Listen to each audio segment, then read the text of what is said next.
Assalomu alaykum hammaga. Mana bugun o'zimizni anchayin televizor ishlarni boshlab o'rganamiz. Noldan boshlanish jarayoni. Bu obyektimiz общий 185-200 kvadratga olib qoladigan turib, xudo xolasa. Bu devorimiz bu tarafi xomush, bu tarafi ishlash ekan, 2 xil urilgan ekan. Cho'nillar shu tarzda uriladi. Oraliq masofasi 60-75 bo'ladi. Bo'yiga qarab ketaveradi. Bu so'q qismi.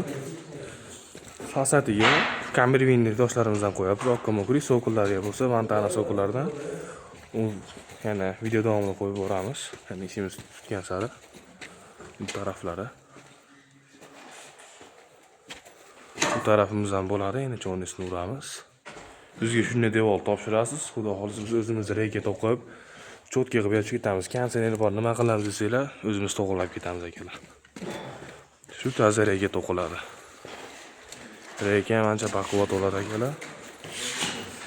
Xudo xolisa bir xil ipga tortilib mana asoqlar mashabi mana ko'rinadi. Bu xizmatimizga 15 yilga bemalol garantiya beramiz. Kimga shunday xizmatlar kerak bo'lsa bemalol aloqa qilib qarasa, sog' bo'linglar, salomat bo'linglar.